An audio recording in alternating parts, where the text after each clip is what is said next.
Que la paix soit sur vous, chers téléspectateurs. Au nom d'Allah, le tout miséricordieux, le très miséricordieux, nous demandons sa guidance. Tous ceux qu'Allah guide sont sur le droit chemin et que la paix et la bénédiction d'Allah soient sur son prophète Mohammed. Chères sœurs et frères, bienvenue à ce nouvel épisode de votre émission Fatawa. Tout de suite, quelques informations utiles pour nous contacter par téléphone 002 02 33 88 75 90. Et pour ceux qui désirent nous appeler de l'Amérique du Nord, le numéro qui s'affiche tout de suite sur l'écran, via Skype fatawa.iqra, fatawa@iqra.com et notre adresse en direct également, ma page Facebook Mohammed Salah.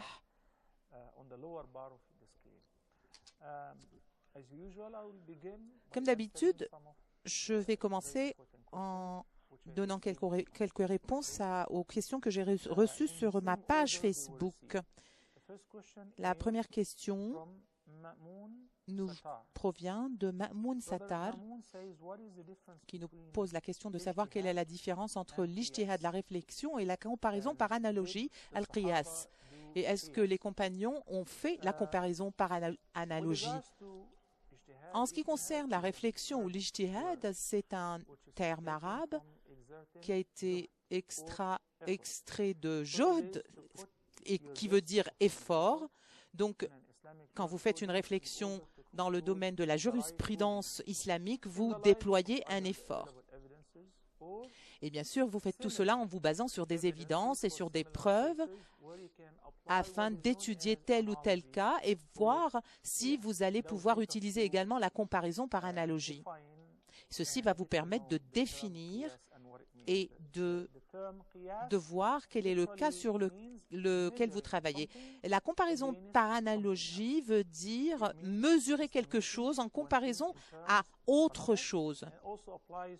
Et ça s'applique également sur le processus qui consiste à faire de deux choses similaires, l'une à l'autre. Donc, une chose peut ne pas être similaire à la chose que nous étudions à 100%. Donc, le processus de comparaison par analogie s'effectue dans ce sens. Voici donc le terme littéraliste de la comparaison par analogie, qiyas. Dans le sens technique, al-qiyas, la comparaison par analogie, veut dire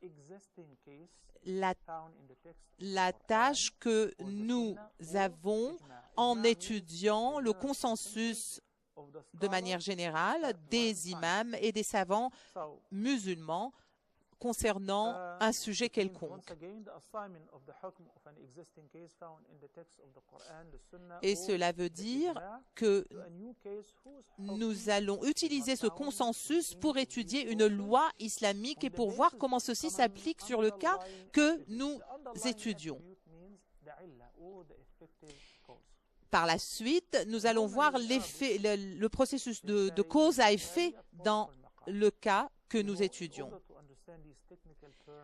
Afin de comprendre tous ces termes techniques dans leur sens profond, nous devons donner un exemple. Est-ce que la morphine ou l'héroïne ou la marijuana ont été mentionnés dans le Coran, ou est-ce que le tabac est mentionné dans le Coran? Non. Ce sont des substances contemporaines qui n'ont pas été mentionnées lors de la révélation du Saint-Coran, ni lors de l'époque de notre prophète bien-aimé, donc qui ne pouvait pas savoir si c'était licite ou illicite, étant donné qu'il n'existait pas. Il n'y avait pas une loi islamique claire pour interdire ces trois substances.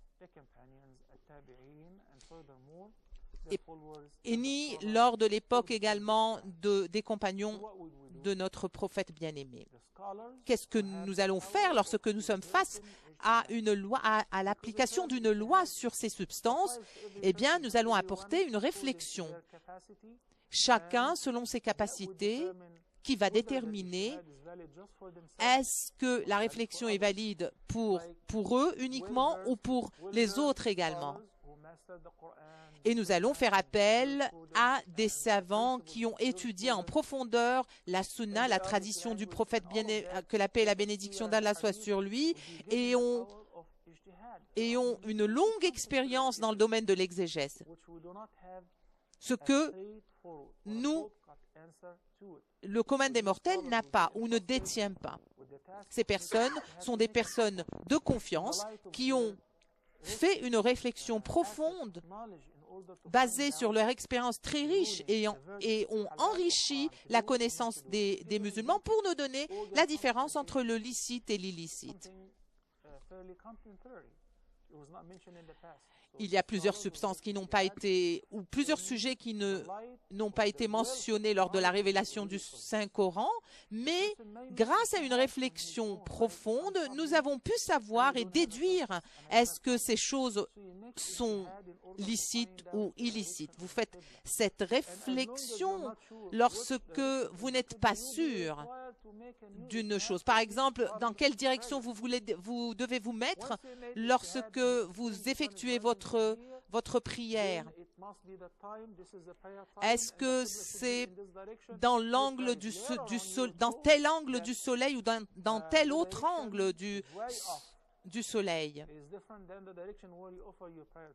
Donc la direction que vous allez entreprendre diffère d'une place à une autre, mais vous allez faire un effort, vous allez faire une réflexion pour vous éclairer sur le sujet. Le prophète, que la paix et la bénédiction d'Allah soient sur lui, nous dit la personne qui effectue la réflexion pour nous donner un verdict sur un sujet, au cas où il obtient une conclusion adéquate et exacte, eh bien, il va être récompensé doublement. Vous allez être récompensé. Cette personne va être récompensée quelle que soit la conclusion. Pourquoi? Parce qu'elle a déployé l'effort de réfléchir et d'apporter une réflexion. Le simple fait de déployer un effort va vous faire obtenir cette récompense, surtout si vous arrivez à une conclusion qui est tout à fait exacte. La comparaison par analogie, et qui ont l'autorité d'effectuer cette comparaison par analogie? La comparaison par analogie est l'un des moyens de la personne qui fait une réflexion ou qui effectue l'ijtihad. Dans le Saint-Coran, Allah, gloire à lui, nous dit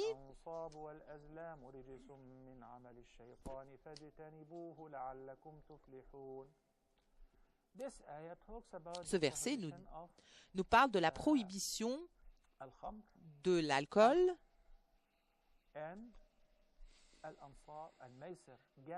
et du jeu d'hasard. En ce qui concerne l'alcool et en ce qui concerne les jeux du hasard,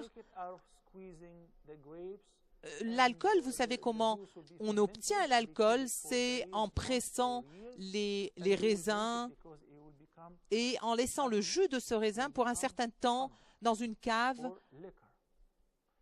Et cette substance va se transformer en liqueur.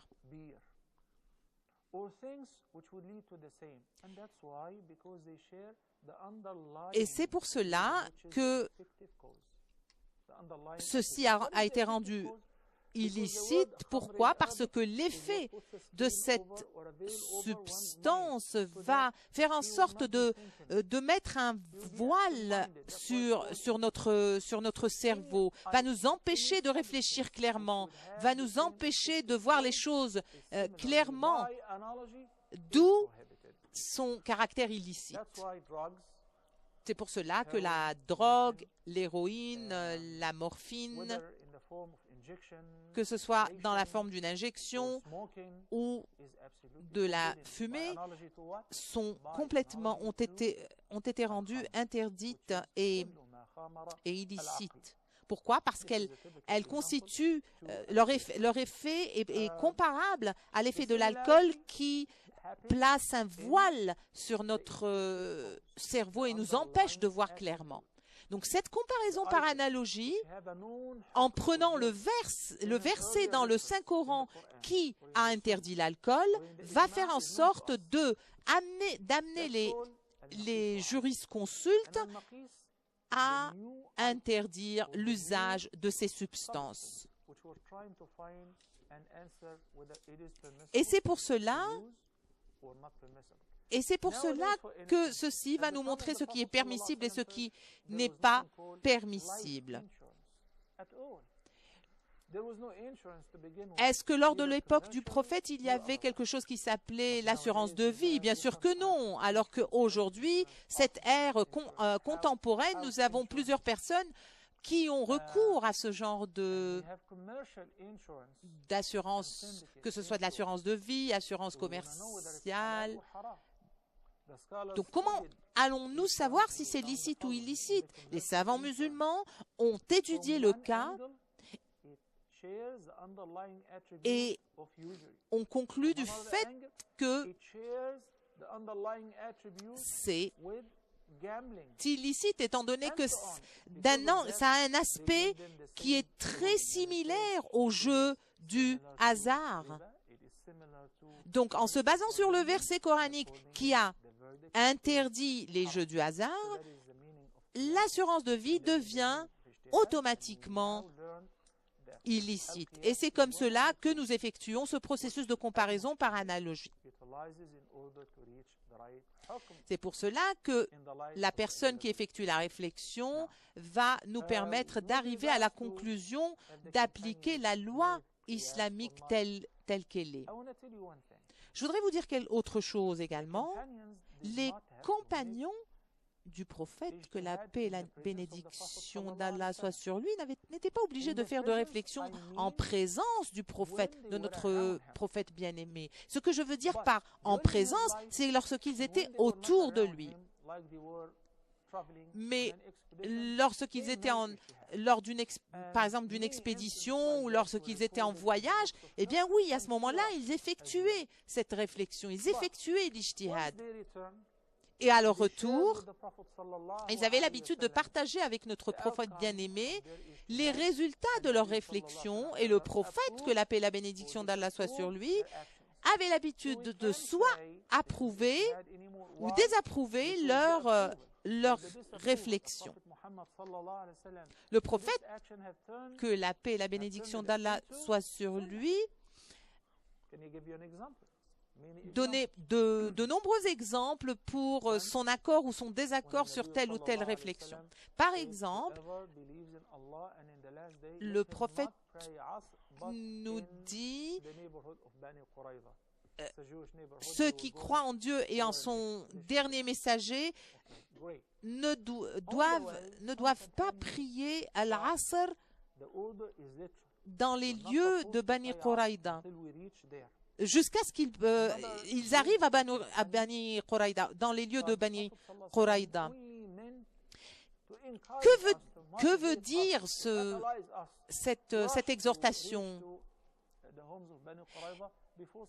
Dans ce hadith, le prophète, que la paix et la bénédiction d'Allah soit sur lui, voulait encourager les gens à l'époque d'accélérer le pas afin d'arriver pendant le moment de la prière d'Al-Asr sur les lieux de Bani Quraïda et effectuer la prière. Amr ibn al-As, qu'Allah l'agrée, dirigeait une expédition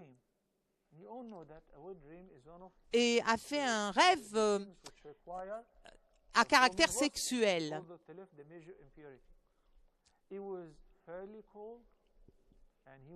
Il avait froid et il craignait de prendre une douche de peur qu'il n'ait encore plus froid. Donc il a eu recours à des ablutions sèches. Et vous savez comment se font les ablutions sèches, que ce soit par le sable, en touchant le sable ou en touchant un mur. Et ça s'appelle les ablutions sèches. Si vous ne trouvez pas d'eau fraîche, vous pouvez avoir recours aux ablutions sèches. Au lieu de prendre une douche, il a eu recours aux ablutions sèches. Et il a dirigé la prière avec les compagnons. Lorsqu'ils sont retournés, ils ont été voir, ils ont été trouver notre prophète bien-aimé. Et le prophète a demandé à Amr, est-ce que tu as dirigé la prière alors que tu étais impur? Donc, étant donné que le prophète, que la paix et la bénédiction d'Allah soit sur lui, a apporté cette objection sur le fait d'avoir dirigé une prière en état d'impureté,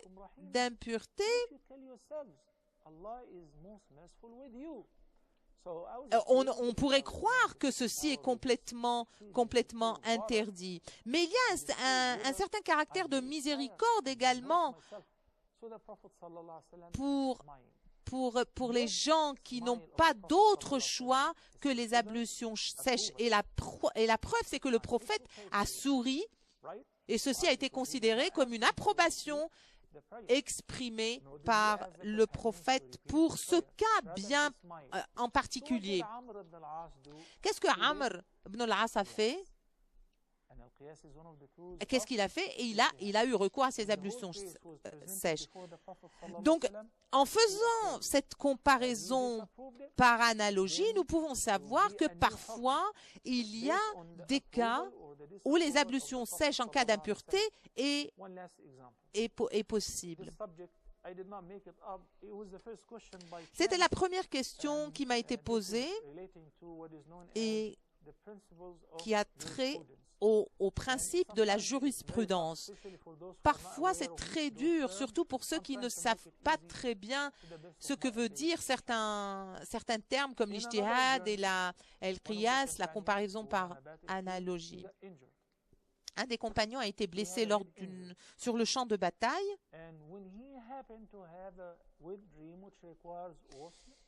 Ce compagnon a fait un rêve sexuel qui l'a obligé à avoir recours au lavage rituel.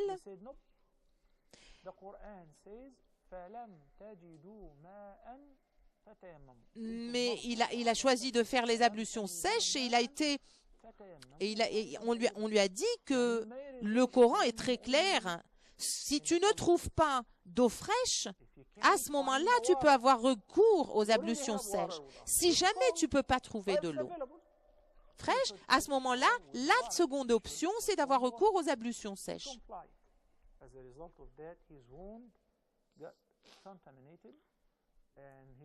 Qu'est-ce qui s'est passé? Il s'est contenté de faire exactement comme le verset coranique le stipule. Et qu'est-ce qui lui est arrivé? Sa blessure a été contaminée. C'est un manque de compréhension. Pourquoi? Parce qu'il y a des cas où nous pouvons avoir recours à des dérogations d'Allah, gloire à lui. Et lorsque l'histoire a été rapportée au prophète, que la paix et la bénédiction d'Allah soient sur lui, il a été très furieux en disant vous avez conduit votre acte a conduit à la mort de cette personne. Si vous ne savez pas quelque chose, si vous n'êtes pas sûr d'un certain point concernant un certain sujet, il faut poser des questions. Il faut constamment poser des questions à ceux qui savent.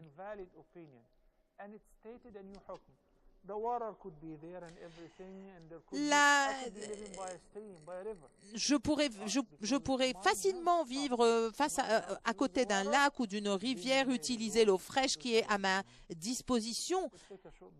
Nous allons prendre une pause et revenir. Restez avec nous.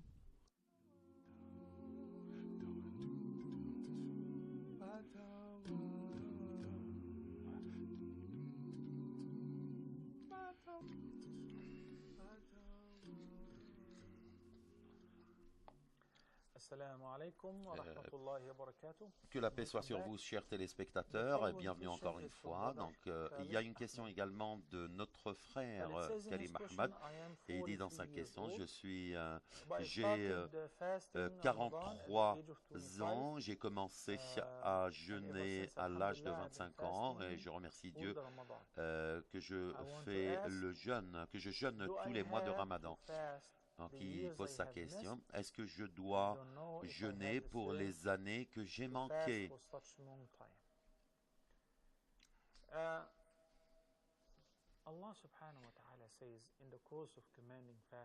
Dieu dit sur le jeûne,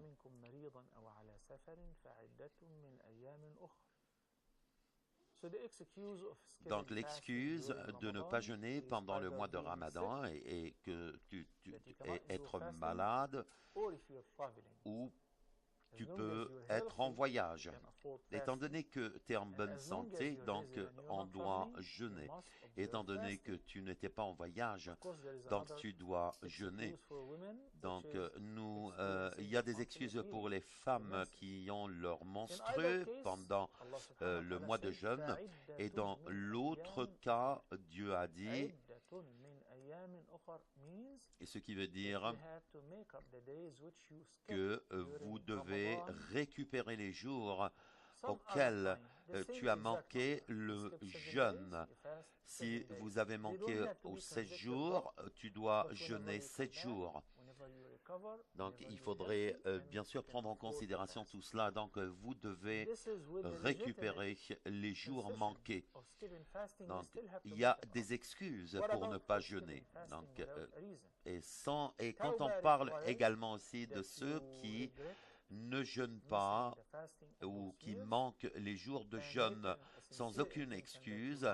Donc vous devez faire cette intention pour récupérer cela. À cela, vous devez exprimer votre intention que vous devez reprendre à jeûner. Et dans l'ordre de commencer et également d'obtenir ce pardon, il faudrait vraiment sentir que vous voulez corriger tout ce qui s'est passé auparavant. Nous sommes en train de parler de 10 ans de jeûne que vous devez jeûner parce que vous les devez à Dieu. Vous devez jeûner. Vous pouvez tout simplement jeûner pour les lundis et les jeudis. Donc, c'est une occasion pour toi pour jeûner pendant ces 2 jours. Le prophète jeûnait pendant ces 2 jours. Et pendant ces jours, et pour les jeudis, le jeudi, c'est le jour où nous pouvons présenter également, nous invoquons Dieu au cours de ce jour. Non, il faudrait également présenter cela à Dieu et invoquer Dieu afin qu'il puisse accepter notre jeûne. Ce que je te recommande ou je te conseille, c'est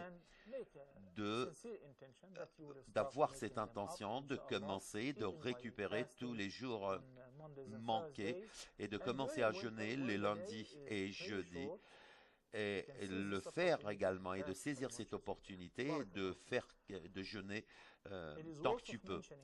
Il y a beaucoup de choses qui veulent dire ceux qui ne sont pas en train de jeûner et ceux même qui ne priaient pas. C'est quelque chose il y a également une autre opinion qui dit qu'une autre personne qui ne priait pas du tout, loin de cette option ou de ce concept.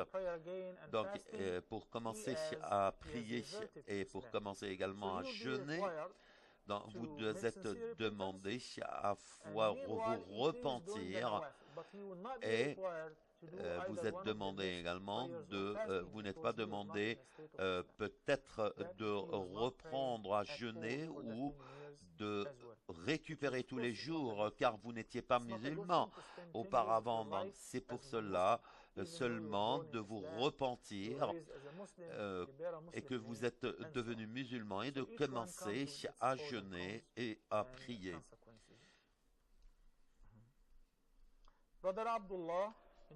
Dadar Abdullah également qui a une question.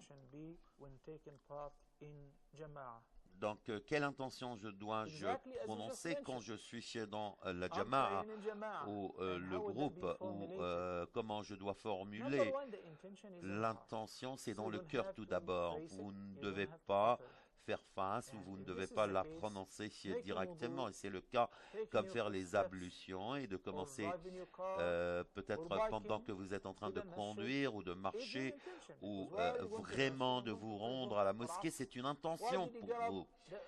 Se réveiller tôt également pour essayer de vous rendre à la mosquée le matin très tôt pour faire la prière de l'aube. Ça, c'est une intention. Et comment s'aligner dans la mosquée avec tous les groupes ou dans toutes les autres prières. C'est une intention également. Vous n'êtes pas obligé de vous exprimer ou de prononcer cette intention. Pourquoi vous êtes en train de faire tout cet effort pour vous rendre à la mosquée? Car la prière en congrégation ou en groupe qui a beaucoup de valeur chez le prophète et chez Dieu.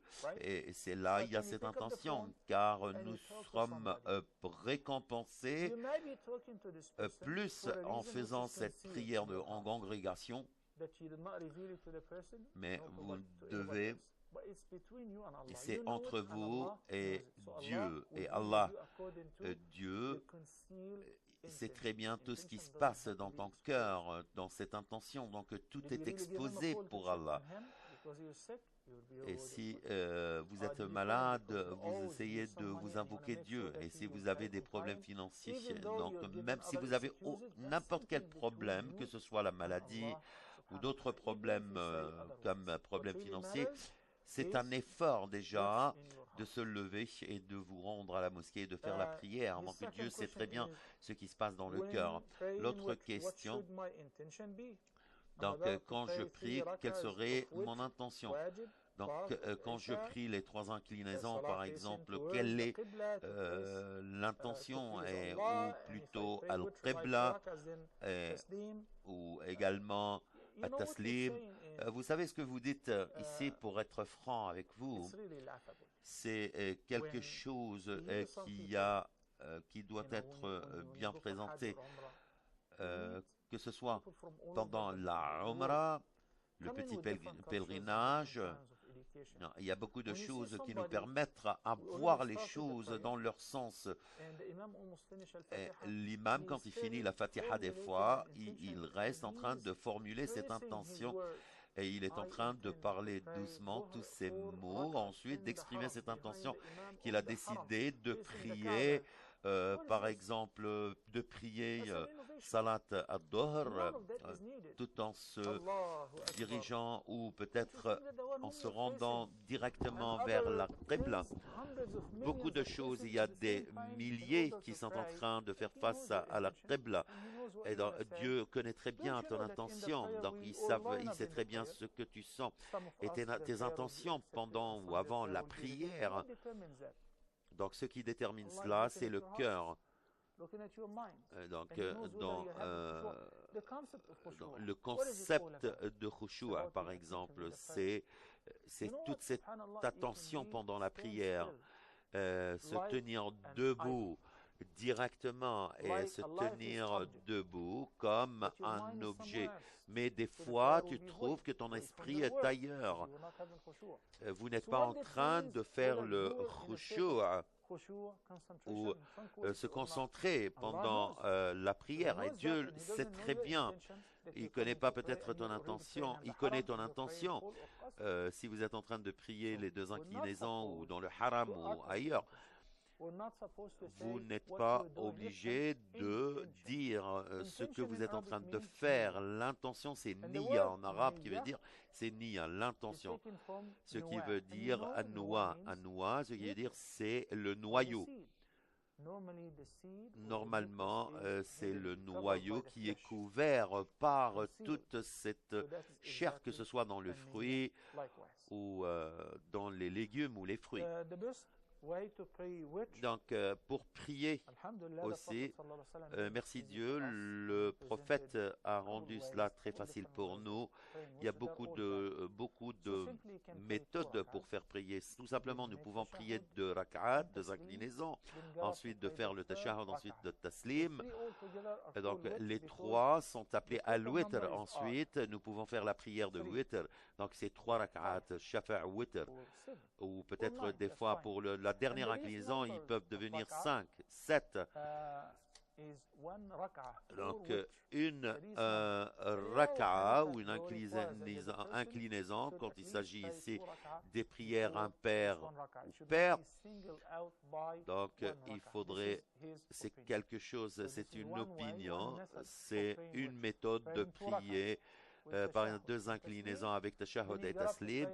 Ensuite, vous vous réveillez. Ensuite, vous faites une seule inclinaison que nous appelons witr ou impair, la prière impaire. La deuxième, commencez de prier al-witr, ensuite ou des fois de prier les 3 rak'at ensemble, mais ensuite vous vous levez après as-sujud et vous tenir debout pour la 3e inclinaison et ensuite de faire le qunut pour cette raka'a, c'est la sunna, et de finir votre prière. Donc c'est les 3 rak'at, les 3 inclinaisons à la fois. Spécifiquement, c'est interdit, Dieu a dit, c'est interdit ce que, ou plutôt le prophète, que la paix soit sur lui, a dit, c'est interdit de faire ces prières comme vous faites pendant la prière du Maghreb. Par exemple, vous faites la prière du Maghreb avec 2 inclinaisons, ensuite vous faites le tashahhud. Après, il vous reste une seule inclinaison pour faire at-taslim. At-tashahhud, ensuite at-taslim.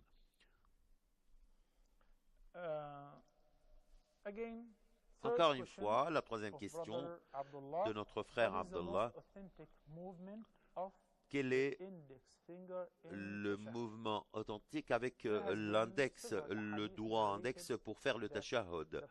Donc le mouvement du doigt. Le prophète avait l'habitude de faire bouger son doigt quand il performe le tashahhud. Ensuite, de bouger son doigt, comme ça, il doit être tout droit sur son genou droit. Ensuite, il pointe son doigt à al-Qibla et il regarde ensuite, il gardait ses yeux sur le doigt. C'est comme ça que ce soit pour toutes les prières surérogatoires et les prières obligatoires.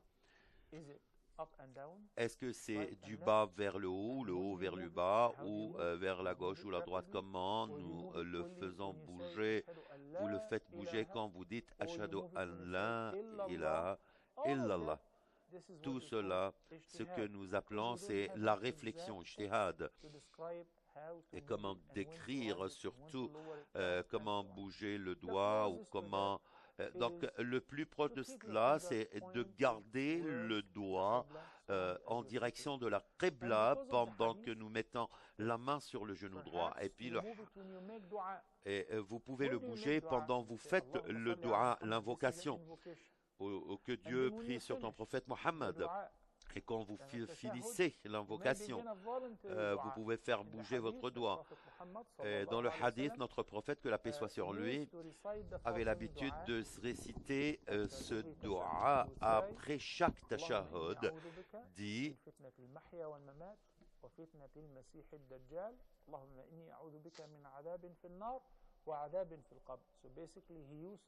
donc, il cherche refuge à Allah pendant ses prières, que ce soit dans la vie ou dans la mort, ou d'être dans la tombe, ou que Dieu nous protecte de tout cela. Donc, s'il y a d'autres supplications, oui, comme il dit, Dieu, pardonne-moi.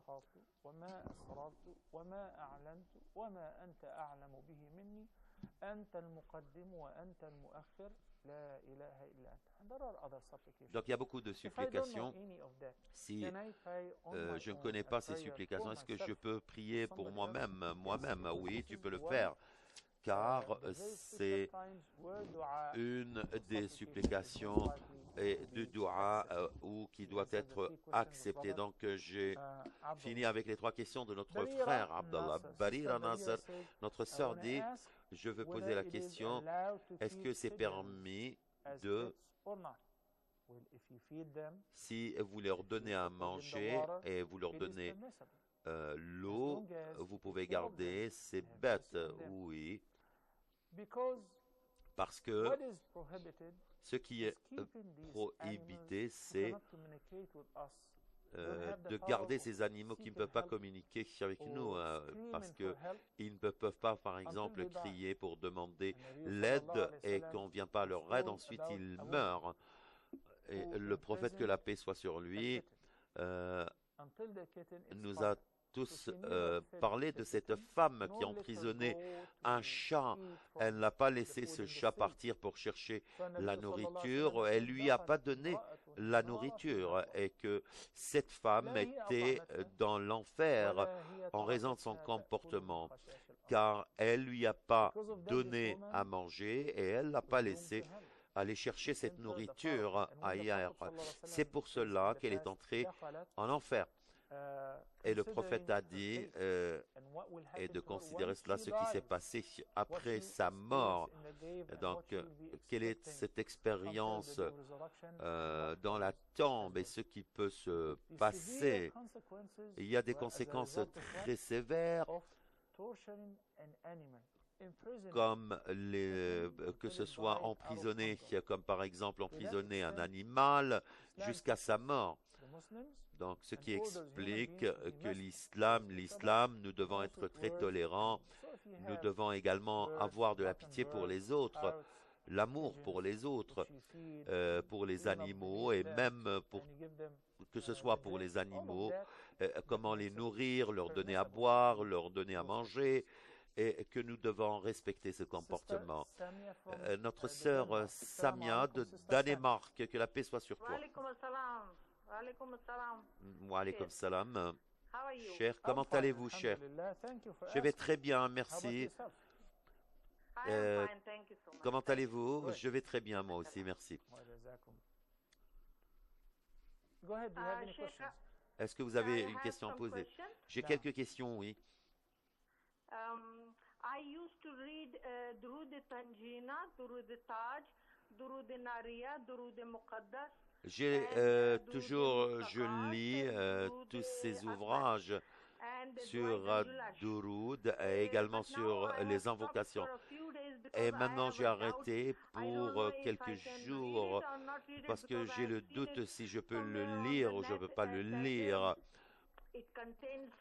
Et des fois, je vois que ceci contient, certains livres contiennent des mots qui associent Dieu, mais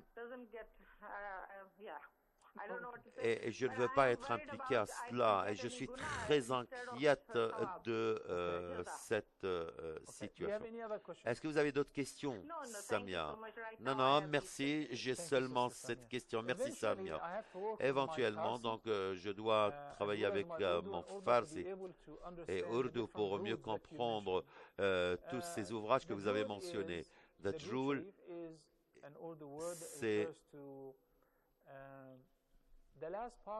c'est la dernière partie des Tahiyyat, qui est que la paix soit sur notre prophète Mohammed et tous sa famille.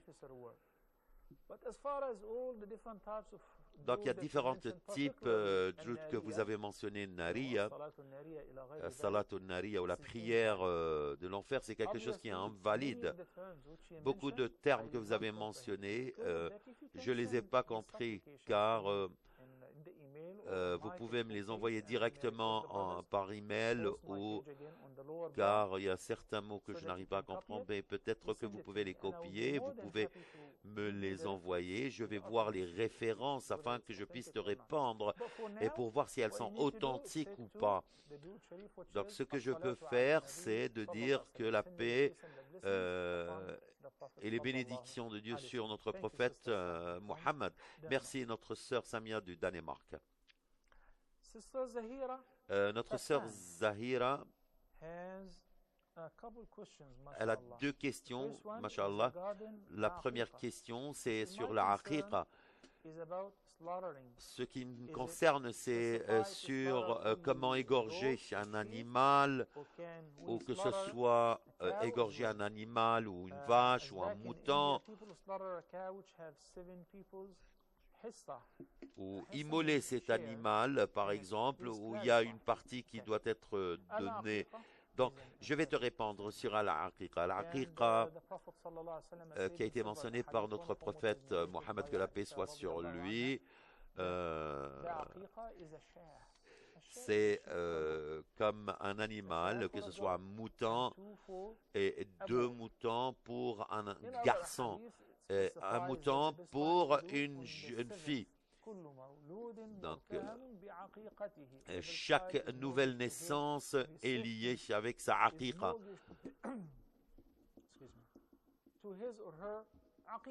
Donc, la aqiqa qu'on veut dire, c'est l'offrande. Donc, chaque naissance est liée à l'offrande. Donc, que ce soit un mouton, il y a beaucoup de caractéristiques, beaucoup d'animaux, de moutons qui sont valides pour ce sacrifice. Est-ce que c'est permissible d'offrir quelque chose différent? Oui, c'est permissible. C'est le problème, c'est de participer à immoler une vache ou un chameau. C'est un sacrifice. Donc, chaque 7 membres de famille peuvent participer dans l'immolation du mouton, de la vache. Ou vous n'êtes pas obligé de l'immoler vous-même. Il y a beaucoup de questions, mais nous allons vous donner cette petite pause. Restez avec nous.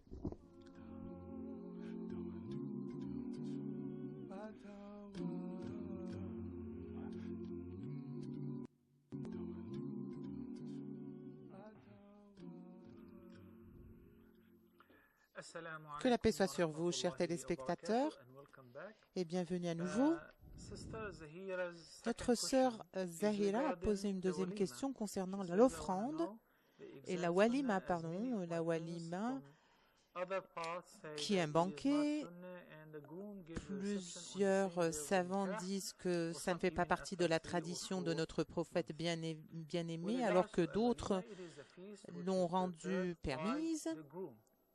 Et la walima, qui est un banquet offert à la mariée afin de rendre le mariage public. Et la sunna stipule que ceci doit se faire après la consommation du mariage. Ceci peut avoir lieu le même jour ou avant, bien sûr.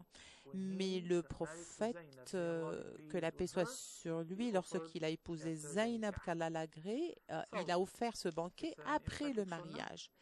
Est-ce que c'est une sunna et c'est pas obligé. Le banquet ne doit pas nécessairement être quelque chose de grandiose ou quelque chose d'extravagant. Ça pourrait être très modeste, chacun selon ses moyens financiers. Ça pourrait être une petite pâte faite de dattes également. Tout ce que vous pouvez offrir en nourriture pour célébrer votre mariage dans le cadre de ce banquet complètement est tout à fait normal et tout à fait possible. Car dans un hadith, notre prophète bien-aimé nous dit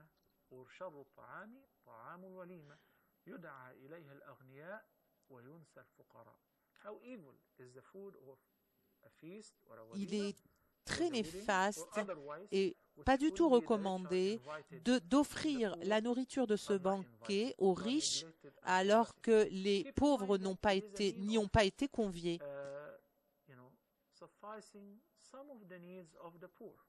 Il s'agit de tout le temps garder à l'esprit les besoins des plus démunis, des pauvres, et ne pas oublier de saisir cette occasion afin de les faire participer à votre banquet, afin de leur offrir de cette nourriture, afin que Dieu vous bénisse et afin que Dieu bénisse ce couple et que Dieu les enveloppe de sa miséricorde. Zahira, la troisième question de Zahira a trait au groupe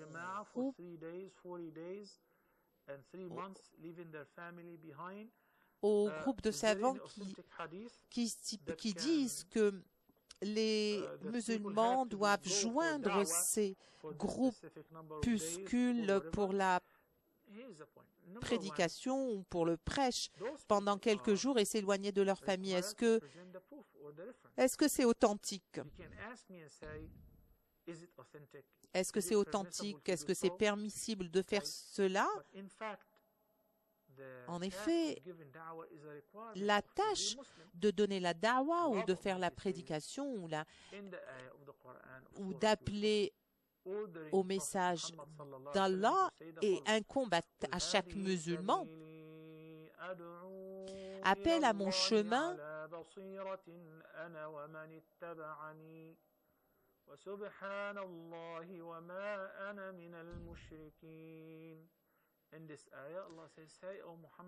Allah, gloire à lui, nous dit dans ce verset que ceci est ma voie et appelle les gens à suivre cette voie.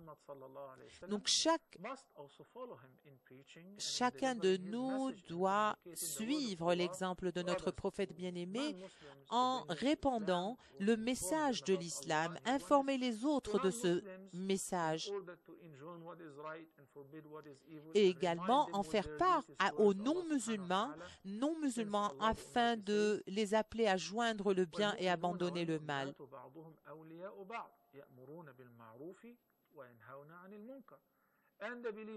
Les croyants et les croyantes s'entre-supportent et se soutiennent, car c'est comme ça que les choses doivent se faire, en enjoignant le bien et abandonnant le mal.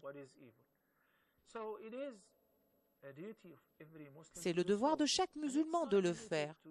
Et ce n'est pas limité à un temps bien précis ou à un lieu bien précis ou à un groupe de gens bien précis. Beaucoup de mes élèves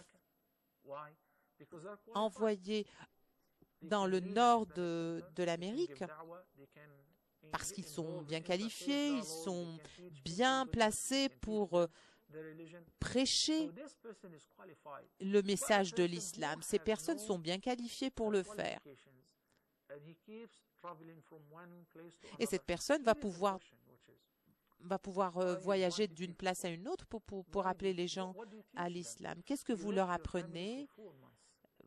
Vous avez abandonné votre famille pour 4 mois. Quelle a été votre réalisation? Qu'est-ce que vous avez acquis? Qu'est-ce que vous avez réalisé? Donc avant de faire quoi que ce soit, nous devons essayer d'avoir une intention sincère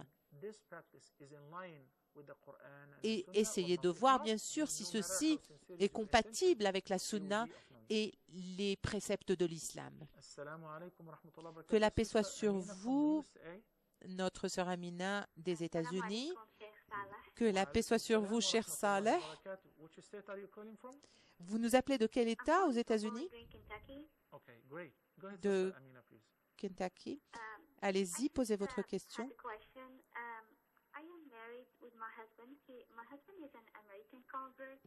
Je suis mariée à un Américain converti. Nous avons toujours des discussions avant Noël et très souvent il va visiter sa famille pendant les vacances de Noël. Actuellement, il voudrait obtenir le divorce et là, je suis seule en tant qu'étudiante, toute seule aux États-Unis et je n'ai vraiment pas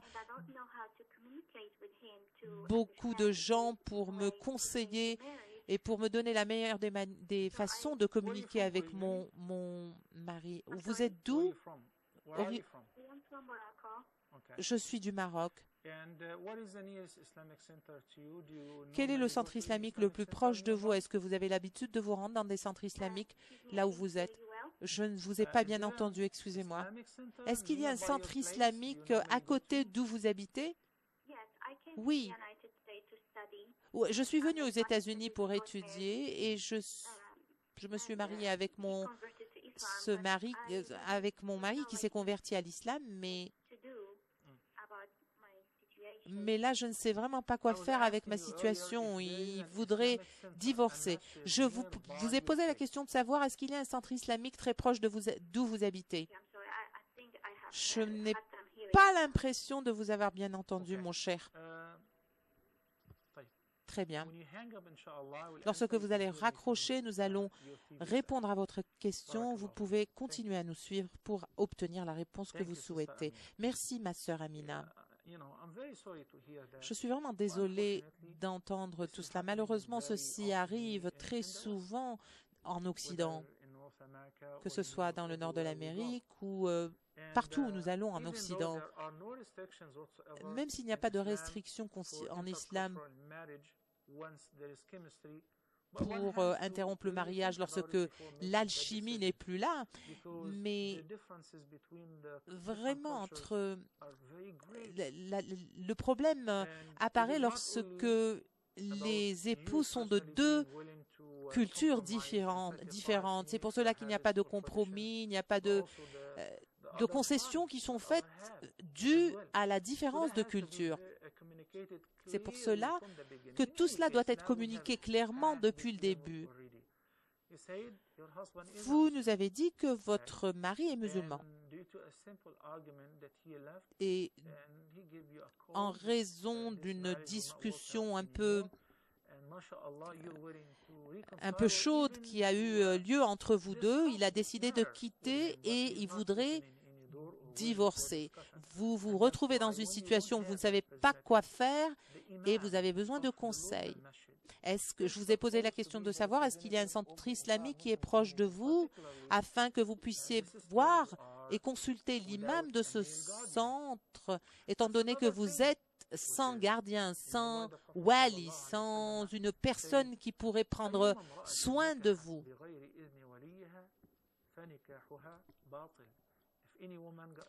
Si une femme est mariée sans le consentement d'un gardien, son mariage est invalide. Et notre mère Aïcha Kalalagré nous dit que notre prophète bien-aimé nous dit que nous devons avoir 2 témoins et le gardien de la femme pour rendre le mariage valide. Le consentement de ce wali, de ce gardien est nécessaire, ou son représentant, et l'attestation ou le témoin des 2 témoins. Car dans des cas pareils, qui va résoudre ce problème? Qui va communiquer à la deuxième partie, les détails de ce problème? Dans le verset d'An-Nisa, dans le chapitre d'An-Nisa, Allah, gloire à lui, nous dit il faut envoyer un arbitre du côté de la femme et un arbitre du côté de la famille de l'homme afin que les problèmes puissent être résolus de manière conviviale. Donc c'est mon travail et c'est le travail et c'est la tâche de n'importe quel imam local de prendre soin de cette sœur Étant donné que je ne vous connais pas personnellement, ni ne connais votre mari, je ne peux pas faire grand-chose, mais je vous conseille d'aller voir le centre islamique le plus proche et de voir l'imam, lui raconter votre problème afin qu'il puisse voir comment il va communiquer avec votre mari et résoudre votre problème. Merci de nous avoir contactés.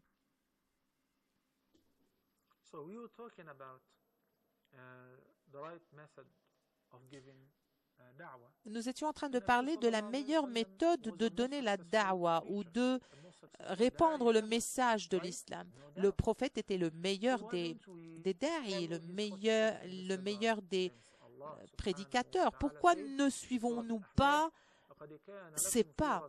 Dans le chapitre d'Al-Ahzab, Allah, gloire à lui, nous dit « Vous avez dans votre prophète l'un des meilleurs exemples, un exemple à suivre. »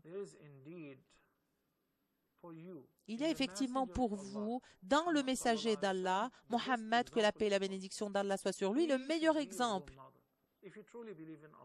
Si vous croyez vraiment en Dieu et en le jour du jugement dernier, suivez son exemple. Si nous étudions sa biographie depuis le début jusqu'à la fin, depuis le jour où il a reçu la révélation, jusqu'à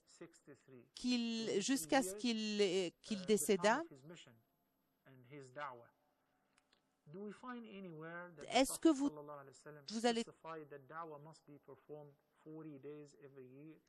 vous trouvez que à n'importe quel moment le prophète nous dit que la da'wa doit s'effectuer tout le temps et en dehors, et la personne doit voyager en dehors de chez lui pour répandre le message de l'islam?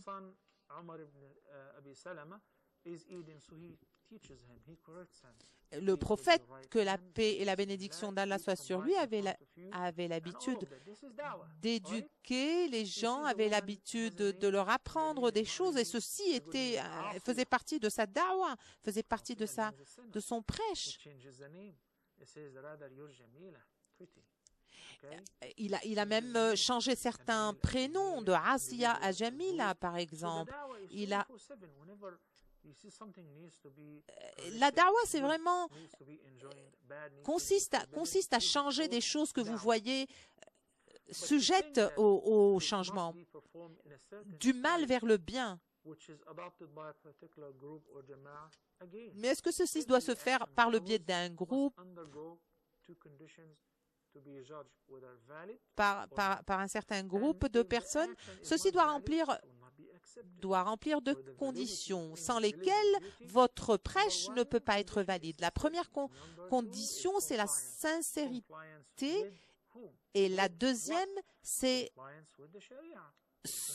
s'engager à respecter la charia et la sunna.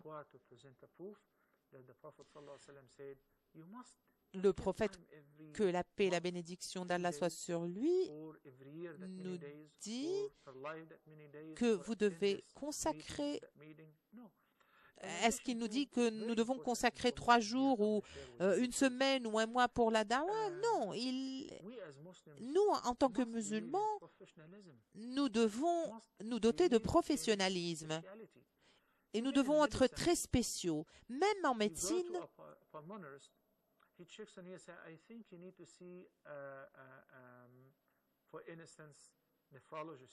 vous allez voir un généraliste et il va vous conseiller d'aller voir un spécialiste.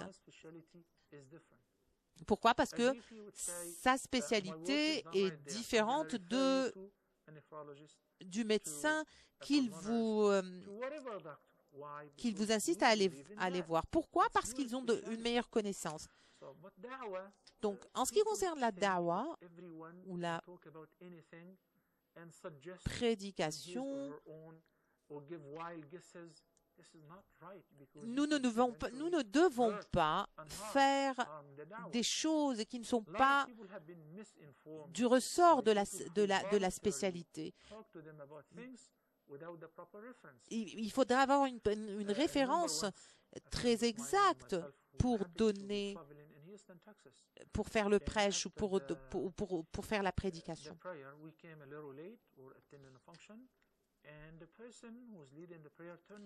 Il y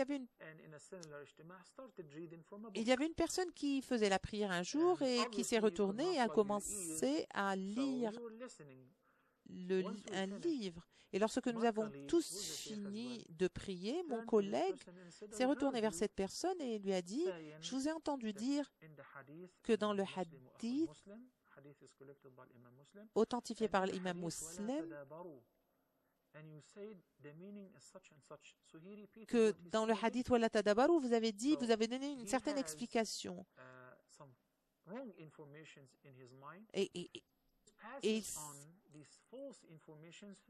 Et donc, on a découvert avec mon collègue qu'il a donné une mauvaise explication, une explication qui était erronée de ce hadith aux gens autour de lui. Donc c'est très dangereux. Et nous devons nous doter de professionnalisme. Nous ne devons pas prétendre détenir la connaissance ou concernant tout ce qui a trait à la charia.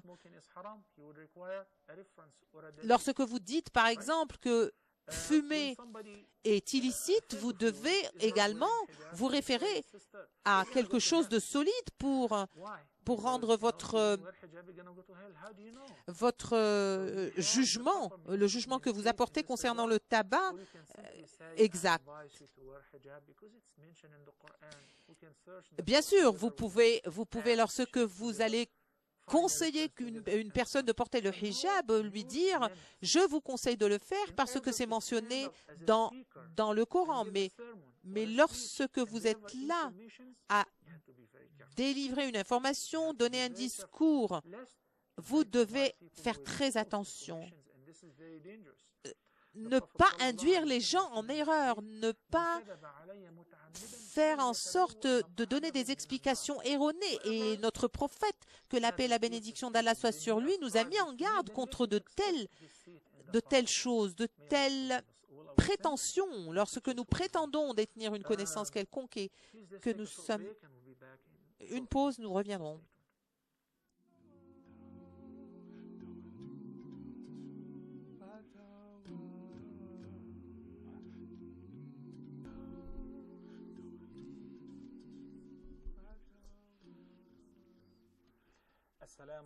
Que la paix soit sur vous, chers téléspectateurs. Bienvenue avec ce dernier segment de cette édition Fatawa.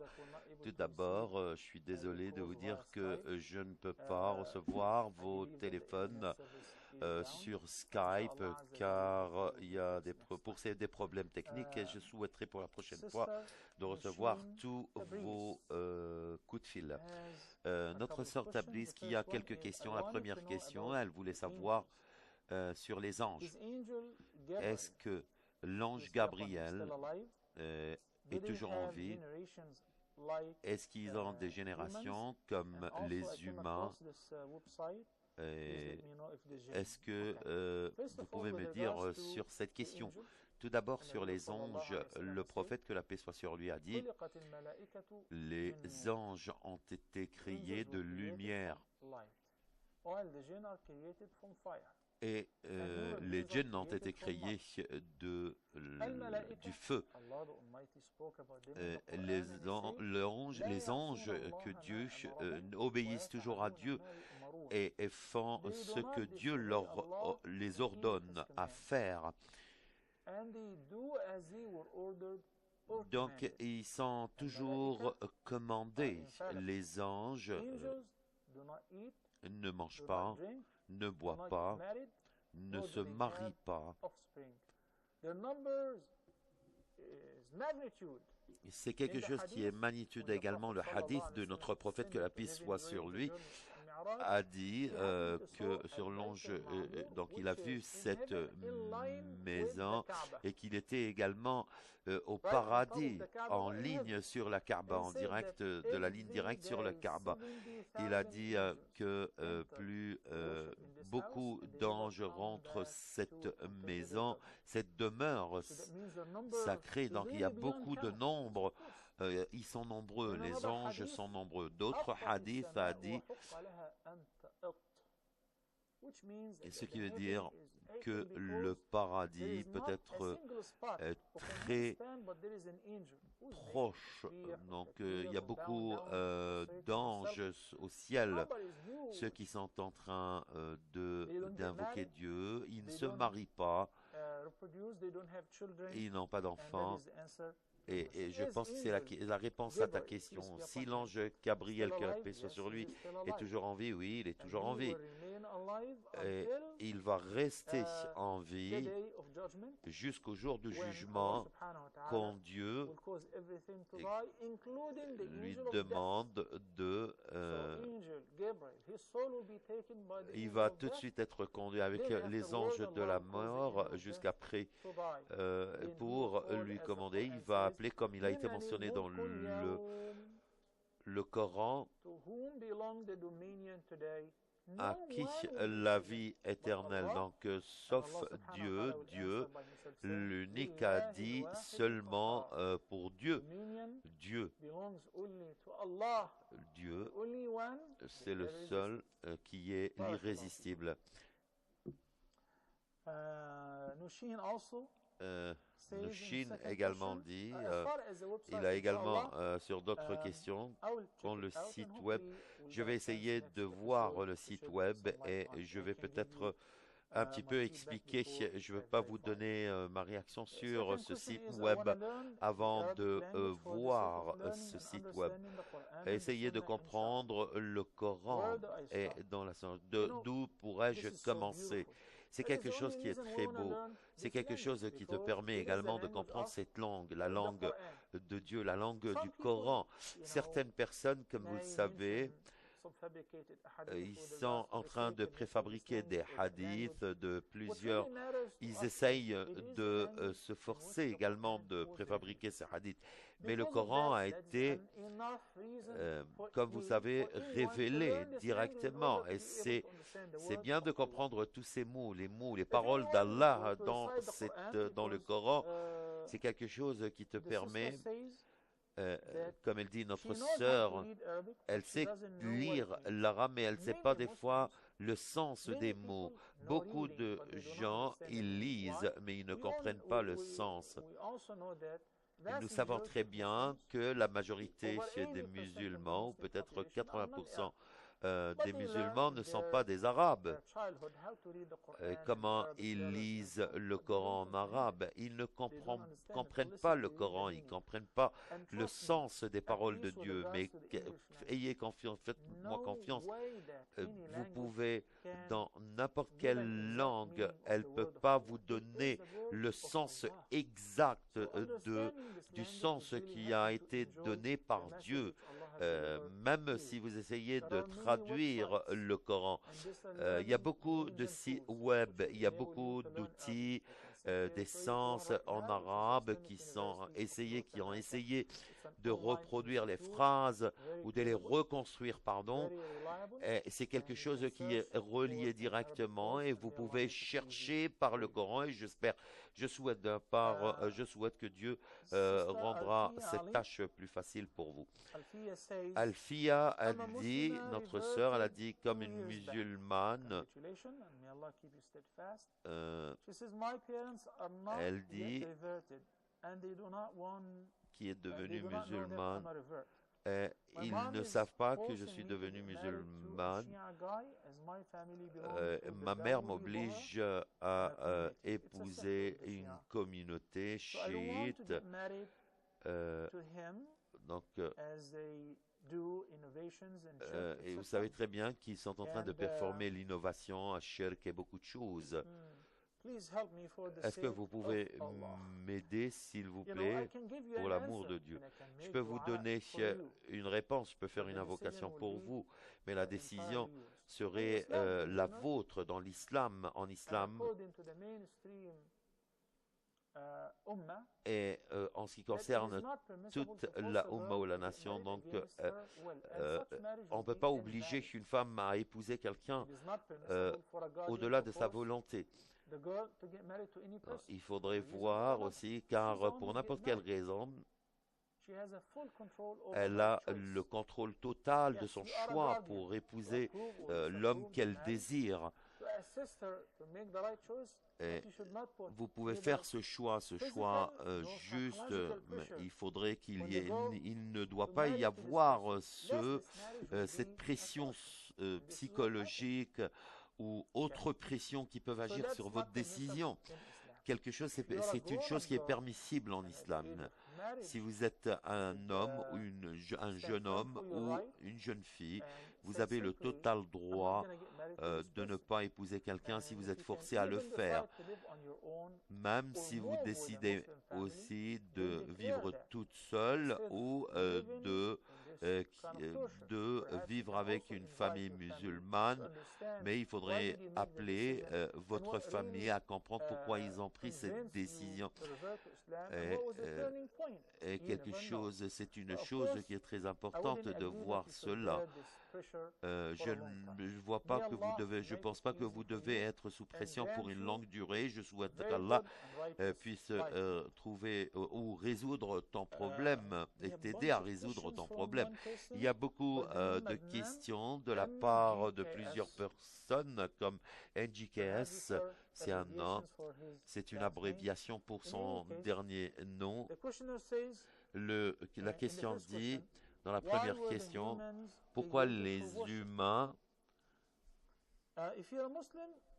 si vous êtes musulman, il y a une réponse dans le verset de Dhariyat, dans la sourate 56, et Dieu a résumé toute sa création, tout ce qui a été créé par lui, sauf pour qu'il le prie, pour prier Dieu, pour invoquer Dieu.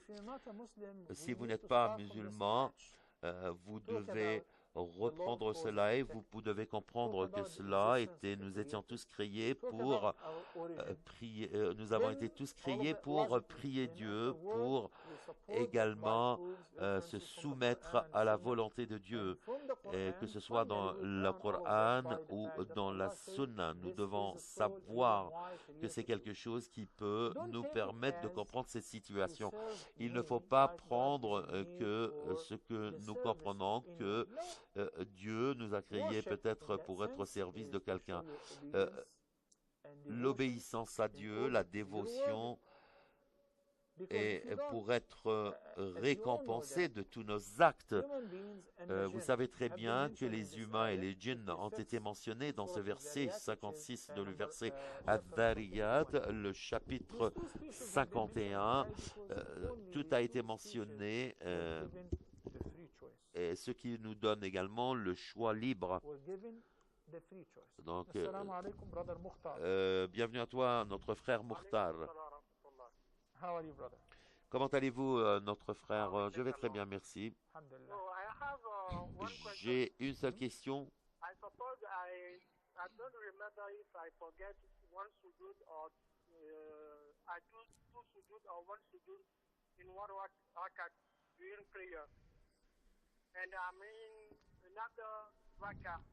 What can I do to repair my prayer?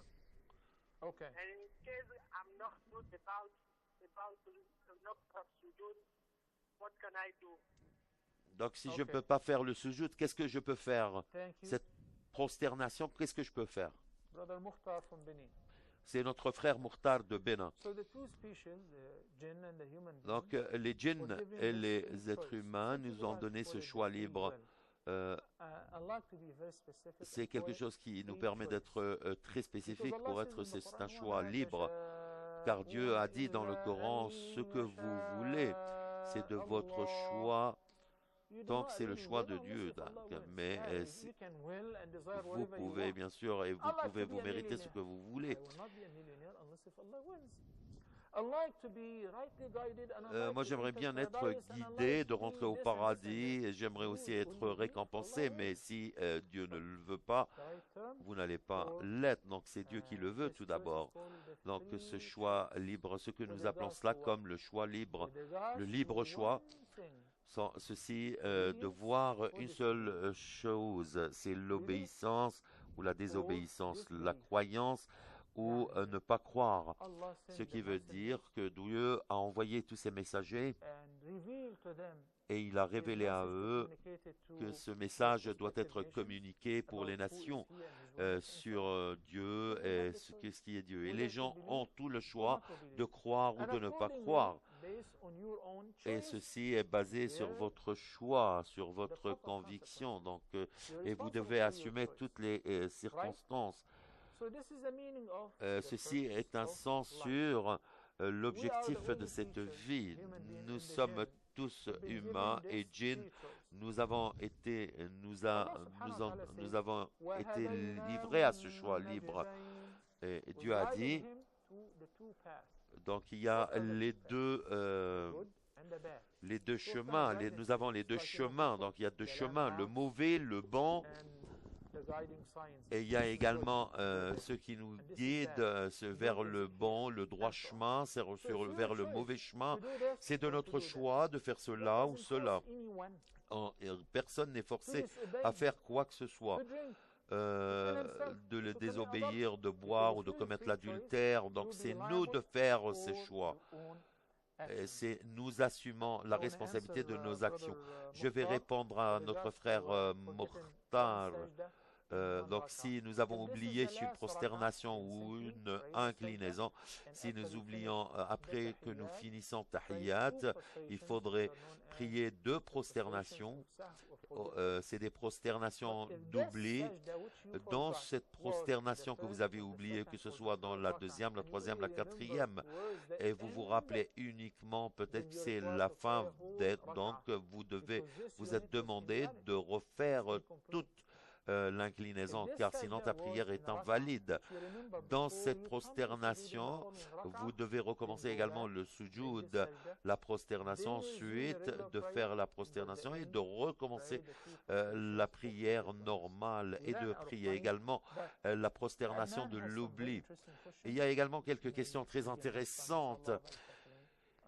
Et essayez d'ici là. Donc je vous laisse, chers téléspectateurs, je vous remercie infiniment et que la paix soit sur notre prophète Muhammad, ses compagnons, et que la paix soit avec vous.